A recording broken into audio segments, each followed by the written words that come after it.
Hakuin, the 17th century master, writes in one of his poems, he uses the phrase, taking hold of the no-thought in the midst of thoughts. So that means having a mind that is in a way like a mirror.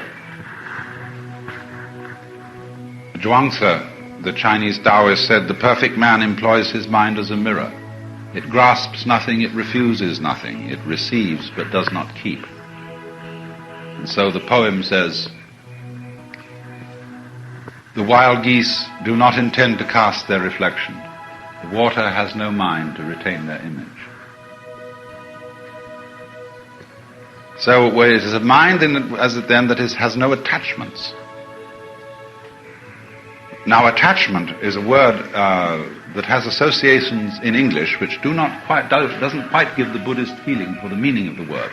But the slang term that we now use, a hang-up, is the right translation for attachment. When you say a person's all hung up, or he has a particular hang-up, that is the Buddhist meaning of attachment. It means a mental fixation, or an emotional fixation, on some particular pattern of life.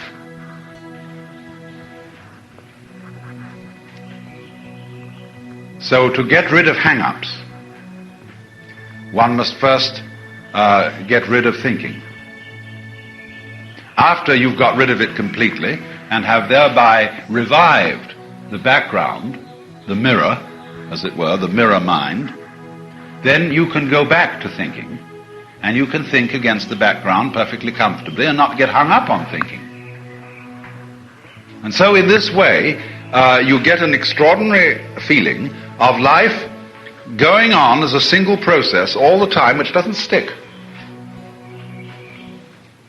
You and it are all one, and it's got all kinds of differentiations within it, so that it doesn't become some sort of a formless blur, but it is sort of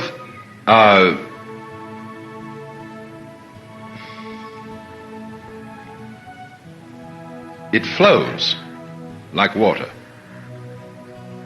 As water has all the patterns in it, the network of sunlight, the ripples, so on, so in the same way the world has all this, but it constantly flows because there are no hang-ups. So then the royal road to this state is giving up the sense of urgency, that you ought to do something. Something is required of you. And understand, for example, that looking at a rubber band on your fingers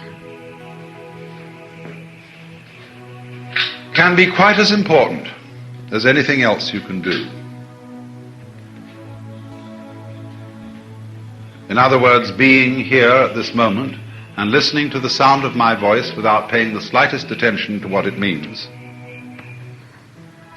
can be as important as anything there is in the universe. Why not? Is the tree outside important? It's beautiful. Is it worth looking at? Why, certainly. But it's not achieving any great mission in life. It's just being a tree.